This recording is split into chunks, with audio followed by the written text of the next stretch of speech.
How you doing, folks? Welcome to Copywriting for your website on Engage Live. This is our newest class. Sorry, there's a typo there. What? Typo. A typo? Typo. Oh my God. Who writes this How you doing, folks? Welcome to Copywriting for your website, the latest class on Engage Live. I'm Lee Henry, Digital Marketing Executive with Engage. You'll know me from the various newsletters and stuff that we send out. My ugly face is at the top of it. But my background is actually in journalism. I started out working for the BBC in Belfast after graduating from university with a degree in English and history. Then I started working for the BBC, training in journalism, working on various programs on radio and television before moving to the website Culture in Northern Ireland, which is an arts website. We wrote lots of features for that, lots of reviews, lots of press releases. So writing is where I come from. That's my skills base, really. So that's what I'm going to be telling you about today. First thing we're going to look at is this quote. So I want you to take some time to actually digest this quote. I'm sure a lot of you will have seen it before. Some of you may not have, but let's just read over it. It says, "Families is where our nation finds hope, where wings take dream." Now, there's so much wrong with that quote. It's unbelievable. It sends my head spinning. I can't get my head around it at all. The tense is all over the place. There's mixed metaphors all over the place. It's just incredible. The most incredible thing about it is who it was actually uttered by, who I think you all know, George W. Bush, former President of the United States of America. Whether he wrote that quote or whether a script writer or a speech writer wrote it for him, there's no excuse. It's just so bad, it's incredible. I can't explain how bad it is. But he actually said it to the nation. It came out of his mouth and it didn't do him any favours whatsoever. He already had a bit of a reputation for being something of a dullard. And this quote did not do him any favours. He'll probably never live it down. People are still giving him grief about it. So this is the kind of thing that I am hoping that you guys aren't going to do on your websites. When it comes to writing for your website, you want your text to be just as good as the service that you offer in your photography. If people see mixed metaphors like this, if people see text with the tenses all over the place, they're going to think instantly that this guy, his services potentially aren't going to be up to scratch. They're not going to be what they want to buy into. You want your text on your website, right across your website, on all of your promotional materials. You want it to be absolutely spot on to reflect the services that you offer from a photography point of view. So hopefully today we'll go through some quick little tips and tricks on how you can do that. And then I'm going to do an image critique of some of your websites. Some of the engagers have already offered up their sites for critique. And I'll go through the text in those sites and pick out some weaknesses and tell you some strengths as well. So first impressions obviously are everything. The majority of your clients are going to come in contact with you as a photographer online. They're going to come across your website, either be it if that's shared on the social network but from one of their friends who has used you before, or just from an organic search on Google. They're going to land on your homepage. So that is your main kind of shop window, and that's what you want to be absolutely tip-top. So as I say, first impressions are everything. You want your text to be absolutely error-free and to reflect who you are as a person, as a business person, and also reflect the work that you do as a photographer. We'll take Donald Doherty's website as an example. Obviously, Donald is the founder of Engage. Before he launched Engage, and now at the same time he's running a really successful wedding photography business, and he comes from a marketing background, so he knows the buttons to push, he knows the text to write, he knows who his target market is, and therefore his website reflects that very strongly. I'm just going to show a slide here. This is his homepage. So the homepage of Donald's website is very magazine style. That's the kind of target market that he's going for. He's going for the high-end bride who buys the high-end bridal magazines, who's going to spend a fair bit of cash on her wedding all around, and that involves the photographer as well. So the text, which is what we're talking about here on his website, is very much targeted to that audience. If you look over on the right-hand side here, You've got Lose Yourself in Love, and then a button going through to his images.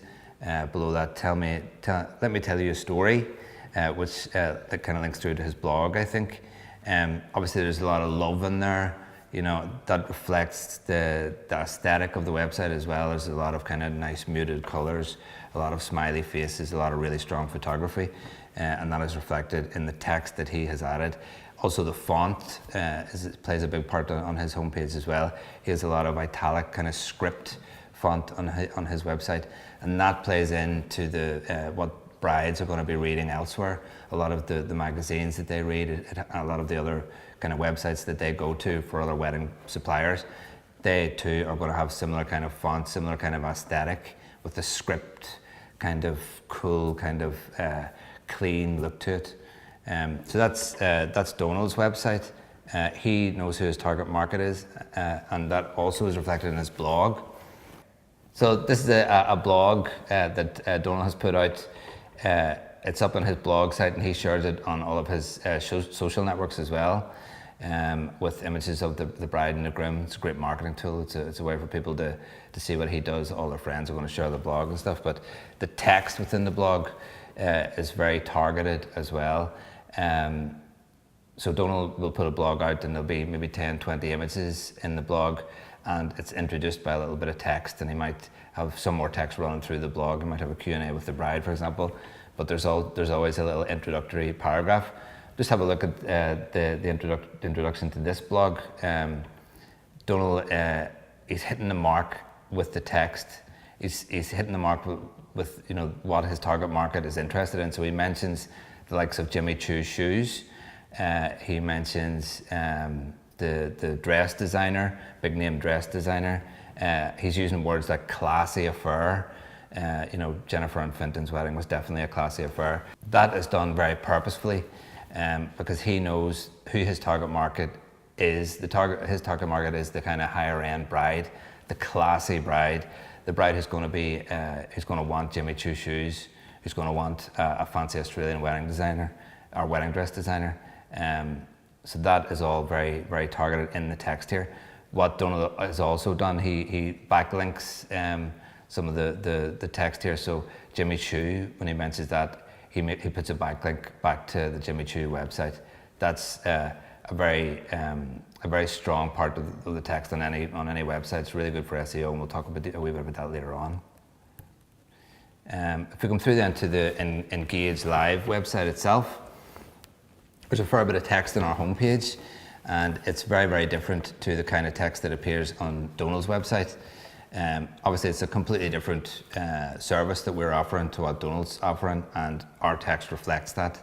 So below the main kind of slider image, we have a little kind of explanatory paragraph explaining what we do, and the text is very deliberate there. It's very deliberately written in order to kind of connect with our target market. We'll just have a read of it here. Make it happen for your photography business. That's in big, bold, capital letters at the top of that kind of introduction, and that's there to kind of inspire people who already want to maybe learn more about photography, but you know they're maybe lacking a bit in confidence. They haven't got the money to go to in-person workshops. We want them to use us as an online platform to better their photography skills and their photography business. And the text here is very deliberate in order to kind of confirm why they've come to our website, and to hopefully kind of encourage them to go deeper into the website. Learn new skills, get inspired, find suppliers, achieve your full potential. That text is very deliberate.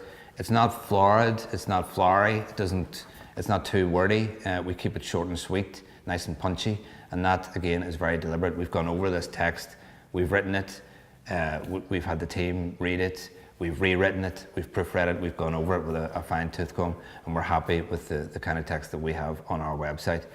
That's what you should be doing with the text on your site. You should be writing something, showing it to somebody in your team, rewriting it, getting it really, really sharp, making sure that there's no unnecessary language in there, and then putting it on your site, not just kind of spewing it onto the site and hoping that it's going to work.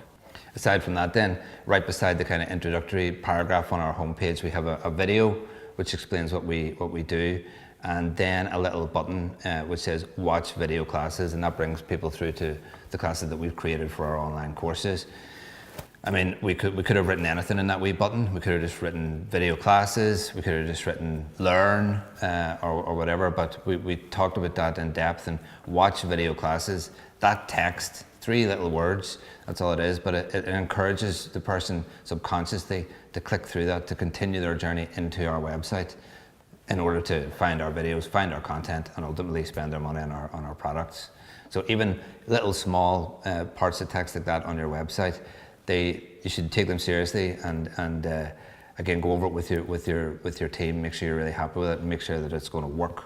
Okay, so the journey then that we want the user to take is through our site into our courses, and the kind of taking them on from the homepage then is the Start Here page. So we did have that the Start Here page. It was previously about, but we looked at other websites that were doing kind of similar things to us, and other photographers on their websites, and kind of see how they had used text to kind of encourage their users to navigate into their website. We really liked Start Here. It intimates that this is the start of their journey. It's the first time they're arriving on our website, and we're there with them at the start of the journey, and we want to take them through that journey, make the process very, very simple. And text is a big part of that navigation through the website. When they come on then to the Start Here page, it's quite a long page, and there's a lot of text on this page. It's really text heavy, but that's for a good reason. This is where we have to explain everything that we do. So the top block is about Engage, kind of just expanding on the paragraph that's on the homepage. Below that is our services, and we go in. We've got 4 paragraphs there of text explaining what we do, but we do various different things. We've got the online classes, in-person workshops, mentoring, and we explain it all there, and we backlink all of those things to the relevant pages on our website. If people don't want to go scroll the whole way down through our Start Here page, they can just go straight to what interests them on our site. Below our services then, where we are, you want people to know exactly where you are. You're not just online. If people want to come and see you in person, if people want to phone the office and chat to you in person, they need that information as well. So we've got a section there on where we are. Again, it's 4 paragraphs, 4 very, very short paragraphs that we've written. There's no unnecessary language in there. It is, we do use that page to big up what we do and big up Derry, where we're based, for example. So there's a wee paragraph on the fact that it's one of the only walled cities in Europe, making it sound really attractive to people who are potentially thinking about coming to our in-person workshops. And that is illustrated and reflected with a really nice image of Derry right beside the text. Below that then you've got Join the Community. This is for people who've read the first few blocks. They're really interested in coming with us and learning with us.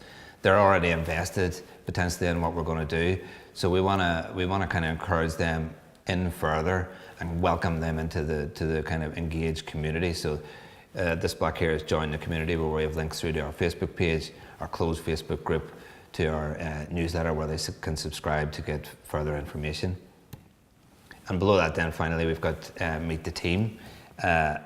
And this will kind of be relevant to a lot of you guys as photographers. We want Engage Live, although we potentially come across as maybe slightly corporate in what we do, we want to be personal as well. We want to connect with our users on a personal level, like you guys do as photographers. So we have the Meet the Team section here. Obviously we've got Donald at the top, and then myself, and then Tom, our presenter here. And we've got a fairly lengthy paragraph beside each of our images there, kind of saying who we are, where we're coming from, and then with a little quote from us personally. That obviously makes it more personal, which makes it easier for the potential user to connect with us and to ultimately spend their money on Engage Live products. So what you need to be aware of whenever you're writing text for your website, whenever you're writing text on the home page and the about page, on the various other kind of subsections of your website, in the blog, most importantly, that's where you're going to do most of your writing, you need to be aware that there are grammar Nazis out there, and they are everywhere, and they will not be happy if they come onto your website and see 3 exclamation marks at the end of the first sentence. That's a big turn off. You want, as I said before, you want your text to reflect the quality of your service. So you're going to get brides coming onto your website. You don't want to put them off. by having typos in the first sentence, 3 exclamation marks in the second sentence, a mix of tense in the third sentence, italics and bold, and all sorts of dashes and semicolons in the fourth sentence. It's not good. You need to actually take some time on the text that's on your website and make it as good as the photography service that you offer.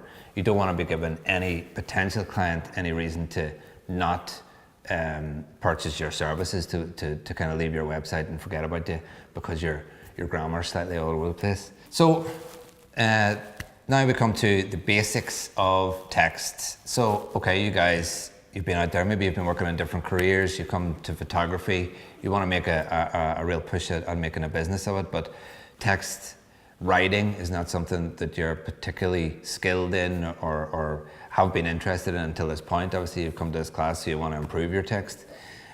So I'm just going to take you through the very basics, basically, of English literature, just to kind of refresh your memories and get you thinking about the important stuff when you are coming to write for your website or for your newsletter or for your blog. First things first, you should decide on a house style and stick to it. So whether that means you're going to be informal or formal, whether you're going to have first person, third person, have a read around, have a look around at some of the other websites out there and see what connects with you best. See what how you want to present yourself. Do have a good bit of research on the website, because you will come up with other examples of websites that are really, really impressive and who really know, from photographers who really know about how to write and to present themselves in their writing, and you will get good ideas from doing that. So house style it's all about the kind of minutiae, the basics of English literature. First things first is perspective. So in kind of researching this class, I went on to a lot of photographers' websites just to see what was out there. And the first thing that really hit me was perspective. You had the first paragraph written from, say, for example, Joe blogs as a photographer. The second paragraph, I like to do this, I like to do that, I like to shoot these kind of weddings. The perspective is all over the place, and from my point of view, and from the grammar Nazi bride out there, from her point of view, she is not going to be happy that you've got your perspective mixed up. The message needs to be clear. You need to get your house style right before you start writing the text on your website, or when you're coming to edit the text on your website, and make sure that it's uniform throughout. So perspective, you've got first person, that's I am, obviously. Second person, you are, that's as if the omnipotent narrator is writing for a second person, so in this case it would be for the bride. And third person, they are. So when it comes to writing for your text, you choose between them, see what you're happiest doing. If you want to have it written from third person perspective, keep it all third person's perspective. If you're writing from a first person perspective on your homepage, keep it first person perspective on your about page, on your blog. Make it all uniform. Subconsciously, it seems so much more smooth. It won't put off potential grammar Nazi brides out there. It shows that you've put some time and effort into the text on your site and you know how to do it. So, second consideration then is tense, and this is probably more directed at your blog. You're going to be writing about having gone to a wedding and shot it and the things that you kind of experienced there. It's a good way to kind of drive traffic to your website and to market your business without spending a lot of money, so you should be blogging. But tense is something that you should be aware of as well. So if you're writing, I went to the wedding last week, you don't want to come in your second sentence with a separate tense then. So just for those who aren't aware of tense, I'm getting right back into the basics here. Past tense is they got married. Present tense is they get married. Future tense is they will marry. Look it up on Google. Just refresh your mind. You've done all this in school in English literature. You know about it. Just go on to Google and refresh your mind a little bit, and make sure that your text is all well written according to the tense that you've chosen. Do not mix your text, because it confuses the reader. it means that it just gives them another excuse to leave your website and go somewhere else. It's not a good thing. Punctuation then, from my point of view, I've been trained pretty hardcore from a hardcore kind of journalist background, and so punctuation marks are something that I am not happy with in any kind of arena. Although I do put the odd punctuation mark in a newsletter or on a Facebook post just to kind of emphasize that's okay. 1 exclamation mark here and there is okay, but 3 exclamation marks is, you know, inexcusable, and you guys should not be doing it. It makes you look amateur. It makes you look adolescent. It makes you look like you're excitable, too excitable. You might kind of get overexcited on the wedding day and lose a shot. You know, these are the kind of things potentially that your new clients are going to be thinking of when they see this kind of bad punctuation. So it's definitely something you need to think about. Keep it clean and keep it simple. That's all you need to think about. No semicolons, no 3 exclamation marks. Just have, you know, nice long dash. You don't need a semicolon. Nobody uses semicolons these days, not even journalists. The long dash is very much in these days. Look at some of the really popular photography websites out there and you'll see what I mean. In order to kind of separate a sentence, people are using long dashes now. It's very nice. What I do as well, I use single quotation marks. I don't use double quotation marks. It's just cluttering up the page. It's not really necessary. You want to keep it as clean as possible, and that's why I use single quotation marks, nice clean long dashes, and make sure that it's all uniform right across all the text on your website. Another thing to think about then is style. So how do you want to portray yourself through your text? A lot of photographers, they like to connect with their potential clients in a real personal way. So the text in your style should, I think, be slightly informal. That's the kind of the choice you have to make. Is it going to be formal or is it going to be informal? You don't want it to be, if you're choosing formal, you don't want it to be too formal, you don't want it to be clinical. There's a lot of photography websites out there that I've read that they come across quite corporate, and you know, there's people, they're talking about their cameras and you know, how long they've been in the business, and you know, all the awards and stuff, that kind of thing that they have. That's too formal, you know, particularly from an introductory point of view. You can have that information further down your about page, certainly, and have some you know, kind of imagery that reflects that as well. If you've won awards, put in logos, that kind of thing. That's perfectly fine. But if you are going to be formal, try not to be too formal about it. Try and show a bit of personality. I would advise you all, obviously, and I think that most of you will do this, you will go for an informal style. That means most probably first person perspective. Coming from I, you're talking about you. These are the things that I like. This is how I'm going to shoot your wedding. I'm really excited to meet you, that kind of thing. So it's okay to use positive language, affirmative language like that. Like I'm excited, you know, I'm really looking forward to your wedding and that kind of thing. But don't be, at the same time, don't be too informal. So don't use the word bro, for example, on your website, which I've seen a few Americans do on their website. That is not going to go down well with the UK market. And obviously the vast majority of our users are based in the UK. Do not use the word bro under any circumstances. And do not, if you do, don't follow it with 3 exclamation marks. I mean, I can't stress this enough, you know. But yeah, so the informal style, it's up to you. Make sure the text reflects who you are. So if it is informal, talk like you talk. Keep it written nicely, and you know, make sure that you're understanding the basics of English literature. So your tenses are right, your perspective is right, and all the rest. But it's okay to show a little bit of personality in the text on your website too. So from that point of view, don't be beige, but don't be turquoise either. You know, you don't want to come across as too boring and informal. On the other hand, you don't want to come across as too excitable, too manic, too out there. You want to find a nice middle ground, and that really comes with practice. Write a basic kind of about, write a basic introduction, show it to friends, show it to colleagues, have them read through it, rewrite until you're happy with it. And then you'll most likely hit a nice middle ground that your potential clients will connect with. So when it comes to the about page then, or any of the blogs that you put out, for example, write about what interests you and try and make it personal. That's the way you're going to connect with your brides. Let's take Donald's website again as an example. His about page, here you can see, he knows again who his target market is. His target market is the bride. The vast majority of the time it's going to be the bride landing on his website and looking to get his services, and not the groom. And so he's tailored all of his text to connect with the bride. So very first line here on his about page: life is precious. We have 28,000 days to live and to love. He knows who his target market is. He's already got them. He's hooked in with that kind of text, that kind of language. And then what Donald does, he goes on and explains about himself.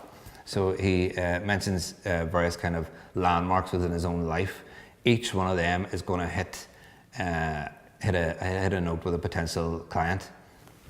So he talks about his interests, going to university where he studied, falling off a bicycle when he was a kid, that kind of thing, losing his mother, that kind of thing. It's all very personal to him, and I think that is obviously how he wants to come across, and it is how he comes across in person as well. Whenever he's doing his work, he's very, very hands-on. He's very chatty and sociable, and so whenever the bride actually comes to meet him, they already kind of know him through the text on his website. It's how he's presented himself on his site, and it's how he is in real life, and that obviously is very deliberate. So that's a good example of how to use text to put the client at ease before they've even met you. If a bride is coming onto a website, she doesn't really want to read about the awards that you have. I mean, it's going to impress her at some point further down the text. That is going to impress her, but top end text, you want to be hitting her with the kind of language that is going to connect with her. You're going to be wanting to include these little things that are going to connect with her. Jimmy Choo, for example, words like love, like falling in love, all that kind of thing. That's the mindset that she's in, So that's the language potentially that you want to use. Unless you're doing other kind of photography, obviously, I'm kind of referring here to wedding photography. If you're doing other kinds of photography, if you're doing consumer photography or product photography, for example, you tailor your kind of your text accordingly, obviously, and use the kind of words that potential clients are going to latch onto. They're going to hit home with those potential clients.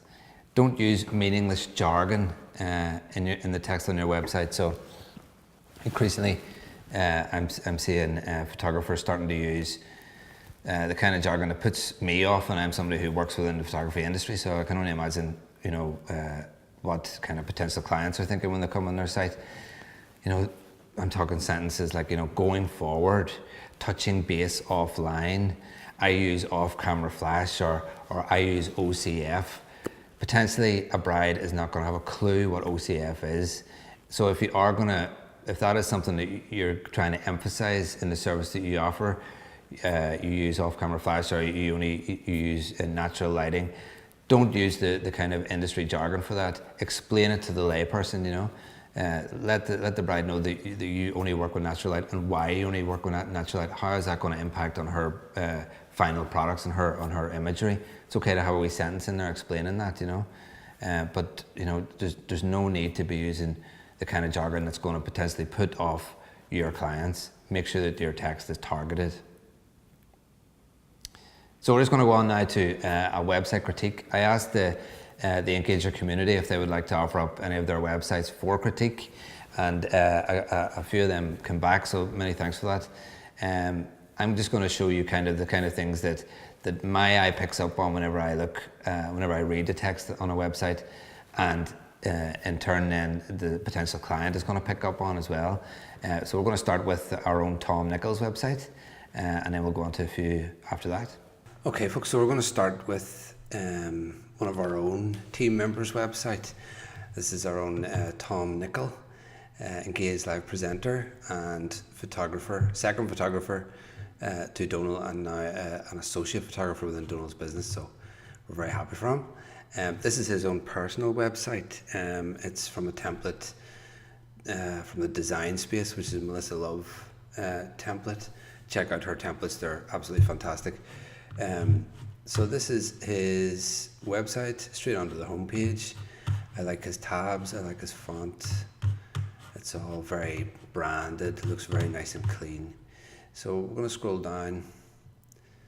About me. So this is the top section of his homepage here, and what I really like about this is the introductory text here. Please allow me to introduce myself.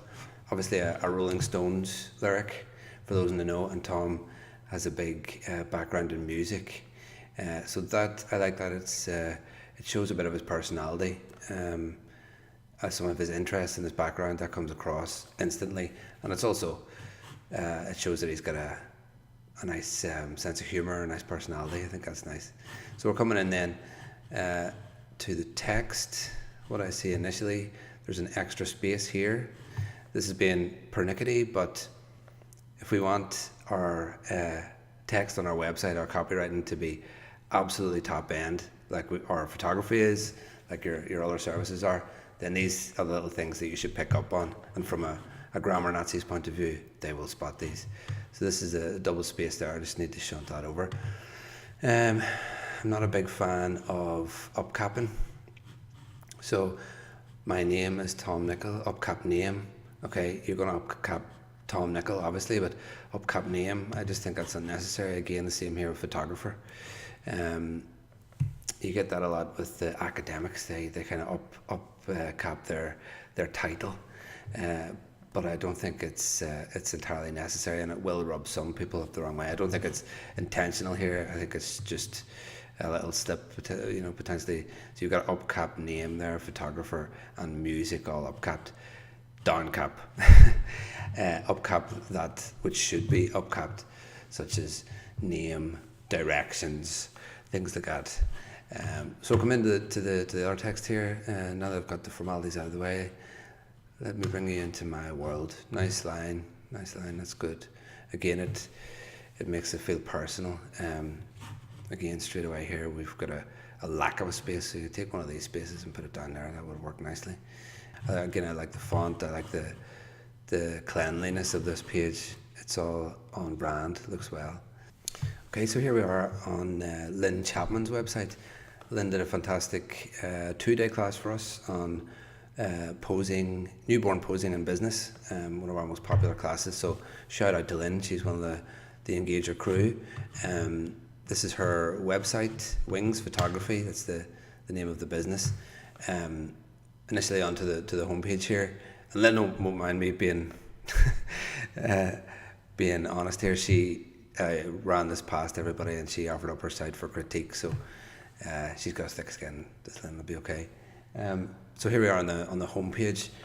First thing that's jumping out at me is I don't like the font. It seems stretched. It's just the kind of font that is. It might be Helvetica, but potentially, I'm not exactly sure what it is, but it seems stretched wide, and I don't think that's something to do with the actual design of the site. I think that's just the font.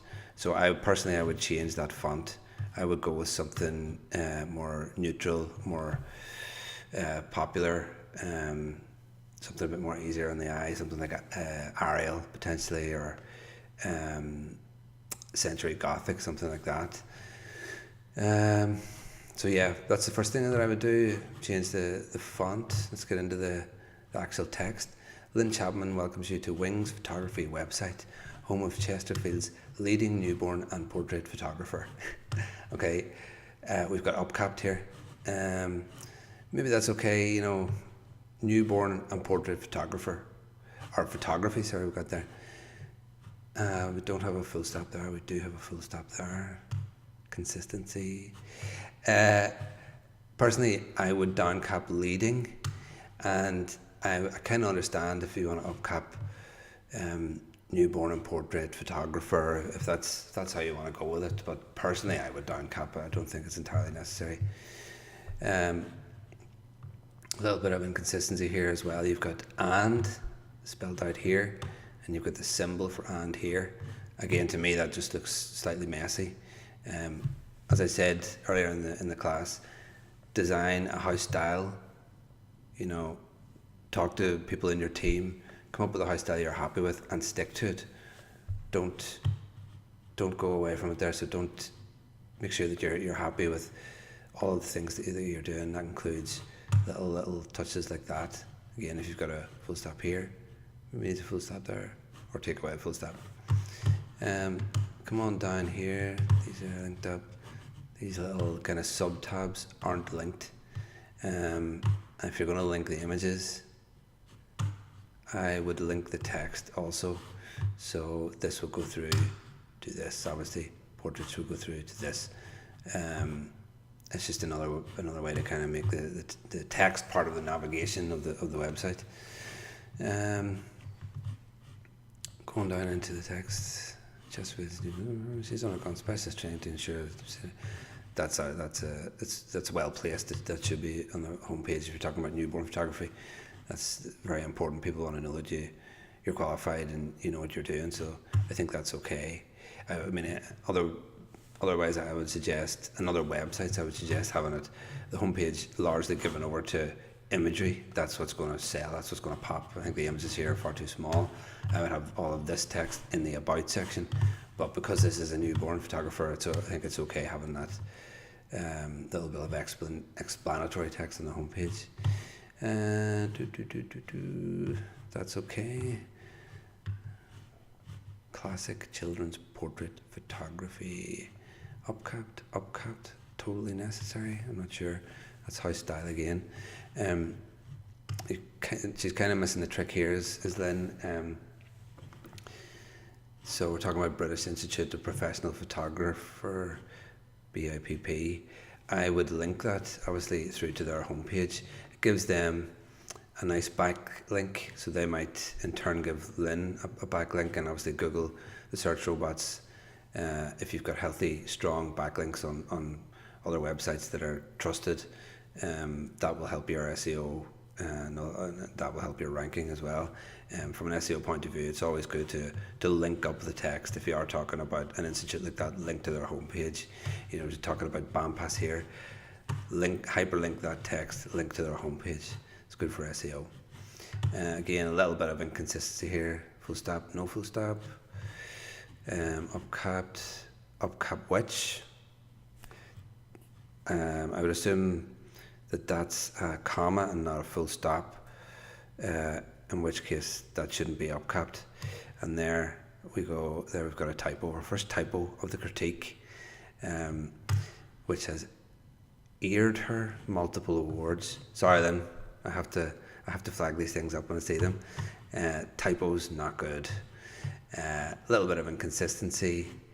The font, I don't think is good. Personally, I would change the font, and I would probably change it. If you're going to change the font, you want to keep it uniform, so I'd probably change it, you know, for the whole website. I mean, the tabs are okay there, but I'm still not a massive fan of that font there. And backlinks then, and consistency with your house style. So a few issues there on Lynn's homepage, which you won't mind me flagging up, but they're the kind of things that you should be looking out for your website as well. Okay, so let's see. Okay, so here we are on Paul Swift's homepage. We've got an automatic slider going on here. Not a massive fan of that. There's no text to explain what these images are, how they're part of Paul's service. Obviously he does wedding photography here, but there's no text to flag that up. There's no text to link up to go through to this part, to his weddings, you know, service on his website, to portraiture or those kind of things. So yeah, I'm not a massive fan of the slider in this case. If you had a text title coming in, maybe a strapline explaining what these are, pet photography, link it through to the pet photography page. Do you really need to have all of these images? I'm not sure. You got multiple pet images there, and none of them are linking anywhere. So that's not good. Okay, so this is the first panel on the slider. None of this text is linked up. None of this text is linked. This is not linked. obviously you should be hyperlinking that text to the weddings section of the website, this to the portraits, this to the pet photography. As it is, it's all kind of dead, even the images aren't linked there, so that definitely needs to change. How do I actually get through to those kind of subsections of the website? This would take you back to the home page, presumably. Okay, that works, it's okay. Text is there, you've got a drop down here about, that's okay. But for those who don't hover over this, you've got a tiny menu circle there, menu button. That's strange, I've never seen that before. It's minuscule, it's almost, it fades away there if you hover for too long, it totally fades. Although it automatically comes back up, it's not too bad. That is a strange menu, I have to say. I'm not sure if I would go with that. Text on the website is all about communicating to the user, and that obviously relates to navigation as well. People want to be able to get into the website, get into the information in there, read more about the photographer, find out about pricing and all the rest of it, and that isn't really giving them much to go on. That tiny little menu bar there. Okay, you've got a drop down, that's fair enough, but personally I would either increase the size of that button, make it obvious, because you have to remember that a lot of people will be coming on the site and their vision will be great as well, so you have to keep that in mind. Or I would include a kind of standardized tab block at the top with your various sections. I'm not a photographer, so I'm not saying cut down on these images. You can have as many images on a slider if you want, but you should definitely also have some kind of text navigation in order to bring people through to that part of the website. Let's click through to the About section, where presumably you'll get most of the text, which is the case. Never a fan of white text on dark. Personally, I would always go for black text on white or dark grey on white. But obviously this is in keeping with the whole look of the site in its entirety. So without a redesign, we'll go with it for now. About me, Paul Swift, semicolon, wedding, portrait and pet photography. Semicolon doesn't make any sense there. So a grammar Nazi's he's not gonna be happy about that. Personally, I would have about me, like colon, Paul Swift, long dash. That's separated. Semicolons have no place in your about page. I am Paul, happily married for 7 years to my wife Sarah, father to 2 teenage boys. I think I'm also married to my job. I love my photography and the weddings are my life. That's nice. Good passion in the text. Not only do I get to do what I truly believe is the best job in the world, I also get to feel my passion. Architecture. Okay. It's nice explaining who Paul is, what he offers here. I have a calm, relaxed and sometimes cheeky nature, which helps calm the nerves of many a bride and groom. How does the text, or how does the imagery and aesthetic of the website reflect the text then, the message here? This is Paul's voice, this text, this is him talking to the visitor. So I'm not sure if what is being intimated in this text is reflected in this portrait of Paul. I'm not sure if that reads calm, relaxed and sometimes cheeky. That image says to me corporate, personally. That's what it says to me. It almost seems like Paul's going to be speaking at a business conference or something, and this is the little thumbnail that they've used on the website or in the program. As a photographer, obviously your strongest element is the photography, so I would have full width portrait here of Paul, and I would make the imagery reflect the message that's being conveyed in the text. Make the image calm, relaxed, sometimes cheeky, wee glint in your eye, a smile, maybe kind of informal clothing. You know, you want the text to present who you are as a person. I'm not exactly sure if this is who you are, Paul. I'm not sure. Maybe come back to me on that, but I can't see you. You know, when you're editing in your office in a black suit. Just quickly running my hour list. There's no backlinks going on here. None of this text is linked up. So you're talking about your love of architecture here. If you do architecture photography, it's in your gallery. Wedding, dog, portraiture. Okay, so it doesn't seem like you do architecture photography, which in this case, why I mention it. That's confusing. You wanna make sure that your message is succinct and targeted to the services that you offer. I would link up, obviously, weddings to your wedding gallery,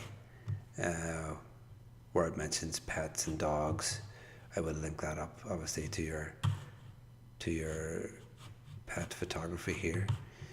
Not only will it make it easier for an easier kind of experience to navigate for the user. Again, it's also good from an SEO point of view to have as many links in the text as possible. Yeah, it looks okay. It needs updating. Definitely needs updating, and you need your imagery to reflect the text. And I think you need to just tidy it up slightly. Again, the important thing is the proof. Get family and friends to read this and ask them to be honest in their feedback. Okay, folks, so this is another website that was offered up for critique by one of the Engage Live community. This is Mark Godfrey, wedding photography. Straight onto the homepage here, far too much text going on. As I said previously, as photographers, the imagery is, that's what you offer, that's what you do, that's where your skill, that's where the magic comes across. And okay, it's okay, the imagery here, but even fading out images like that, why would you do that? You want to show your imagery in full. You need your images bigger here, I would say, Mark. All of this text, put it in your about section. Where is your about section? Here. Why is it all the way down there? You want brides to connect with you on a personal level. So, okay, this is a good example of text within tabs. You get your homepage. Obviously, people want to come back to your homepage. That's easily navigable. People know that the home tab is going to be there. Second, you want your about. So you want to drag this right the way over to here, so people can get right in there and find out who you are, what you offer, why they should be working with you and not somebody else.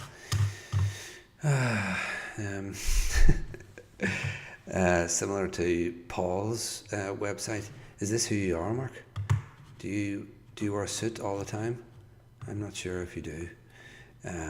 You're not always working. People will connect with you on a personal level if you are who you are in your downtime on your website. So I would have a much more informal image here, and not you standing with a suit and a long lens. I don't think that does you much justice on the about page here. But obviously there's a lot of text here. It's good that you're linking through to your pages. That's good. Very good.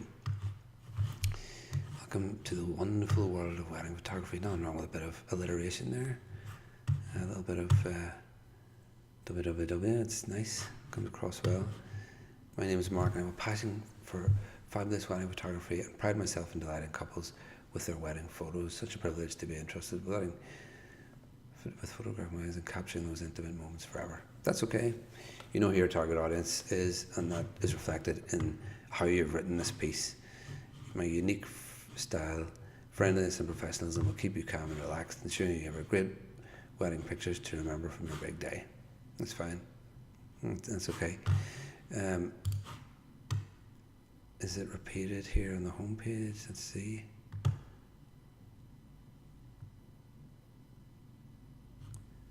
Quite slow getting back there. Beautiful wedding photography doesn't happen by chance. It takes years of experience and dedication to ensure that each wedding is okay, you can cut that way down. There's far too much text going on there. Put this in your about page. Make your images larger. Make it about what you offer. Right, folks, I hope you enjoyed the critique that we did there. It was quite hard hitting in places, but that's the only way you're going to learn, really, is if people are honest with you. It's what Sal Sankata said in our branding masterclass. He said what he does whenever he's kind of putting a new product on his website or a new blog or whatever, he writes it and then he shows it to his team. He shows it to his family. He gets critique from those who are closest to him, and he asks them to be really, really honest. And that's the only way you're going to learn. So I did pick out the odd typo there. I talked about font. I talked about having too much text on your home page, not enough on your about page, and all these kind of things, and how the imagery is reflected or doesn't reflect the text on a website. These are all the things that you should be thinking about when it comes to writing text for your site. So go back and look at that critique again. I'm sure you'll pick up little things that will apply to your own websites. Or if you don't have a website and you're using this kind of class as a launching pad for writing for your new website, have a good look at that critique, because you will pick up little things that you should be considering when it comes to writing your own stuff. Just finishing off then, text. You can't think about text online these days without thinking about search engine optimization. It's something that you guys are incredibly interested in. We know, we've surveyed you guys multiple times, and this is always something that's high on your kind of list of concerns. We do touch on it in a lot of our other classes. So in our blogging class, for example, by Levi and Shayna Wiggins, they talk in depth about search engine optimization. In our class we do website and online marketing.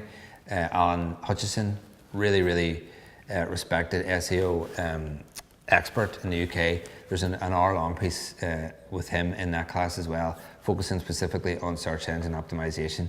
It's a kind of a fluid thing. It's always changing. Google is always changing its algorithm. Facebook is always changing its algorithm. Keywords are kind of out now. It's long tail keywords that you should be thinking about, which is, so rather than saying wedding photography all the time on your website, you should be putting in a long tail keyword, something like, if you are interested in wedding photography or something like that, because Google now is picking up on the kind of sentences that are going to be relevant to people who are interested in wedding photography. They're smarter now. They know that if a website is just littered with wedding photography, that potentially they may not rank that higher than something that is talking about wedding photography from a kind of a different angle, and not being so keyword driven, because potentially the content, Google is aware that the content on those kind of sites are going to be more relevant to the people who are searching for wedding photography. So these are the kind of things you should think about when you're writing for your site. Just quickly, I'm just going to touch on this quickly, because like I say, it is a big aspect of some of our other classes, so you can purchase those classes in order to get that information. I'll just go real quickly. When it comes to keywords or long tails, you need to figure out what people are searching for, and what kind of keywords and long tail keywords you should be putting into your own website in order to grab that organic traffic. So if you go on to Google, there are various keyword searches, keyword search websites out there that you can go in and put wedding photography in, pet photography in, and it'll throw up a list of the most popular search terms on Google for what people are actually looking for there. And you can incorporate those terms. I've got one here, for example, on wedding photography. So the top kind of result in this one is wedding photography prices. That's what people are looking for. Wedding photography contract. And these are the kind of things that people are looking for. Wedding photography tips, wedding photography packages. So you want to make sure that you've got these kind of keywords on your website in order for the Google robots to be picking up on them and to improve your ranking on Google. Titles of the blog pages, for example, these feed into SEO as well. So if you're using WordPress, for example, you'll be using Yoast, the SEO plugin.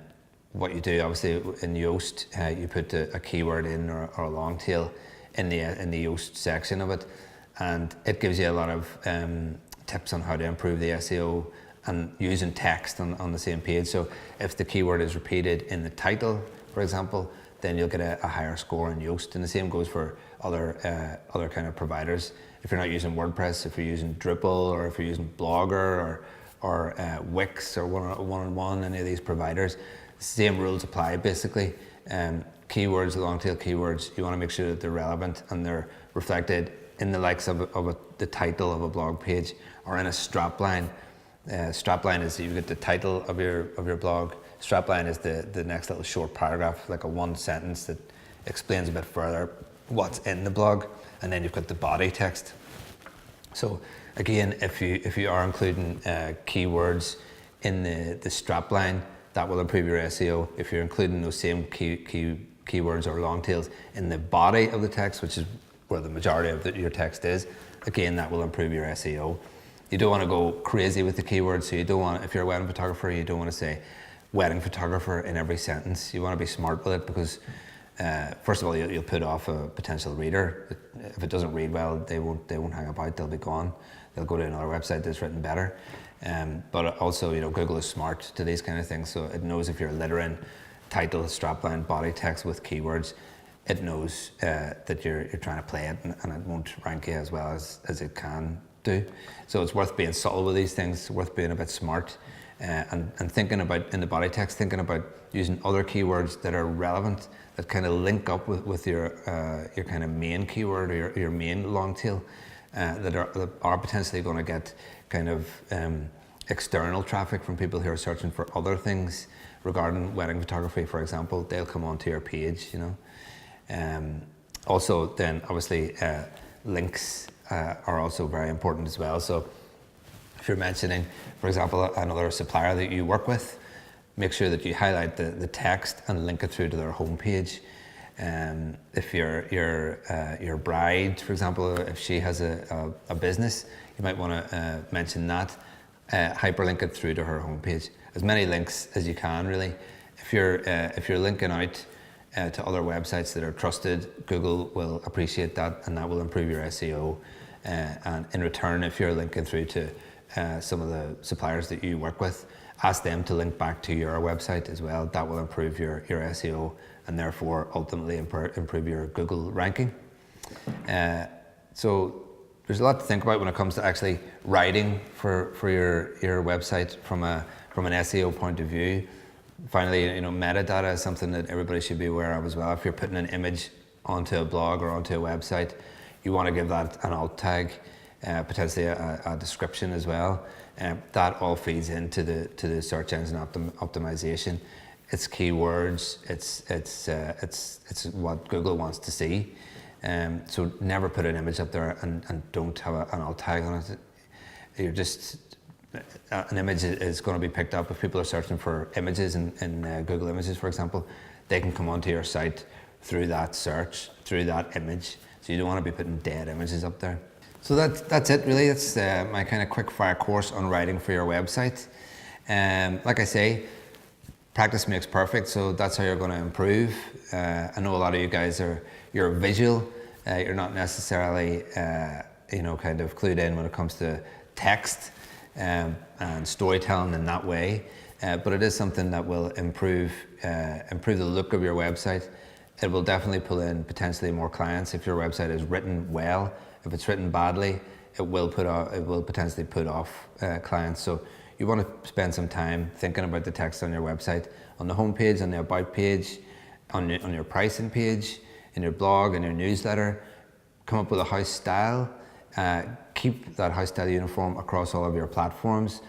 Have people feedback on the text that's on your site and it's in your newsletters. Have them proofread stuff as well. If you're sending out a big newsletter once a month, for example, you don't want it to be littered with typos. It will put people off. So have somebody in your team proof it. Have your husband or your wife proof it. Anybody, just have another pair of eyes read over it, because they will pick up on things that you potentially won't do because you're the person who's written it. So it's worth putting some time and effort into the text on your website. Hopefully it gets you some more clients going forward. That's what we're here to do ultimately. And we hope that this class was of use. Go on to our website, look up the blogging class, look up the website and online marketing classes, even the social media marketing classes. They all have bits and pieces in there on SEO, for example. The blogging class obviously is chock full of information on writing for your website also. So that's a more kind of in-depth 2-day class that you'll get a lot out of as well. So thanks for watching. We'll see you in the next class, and enjoy your writing.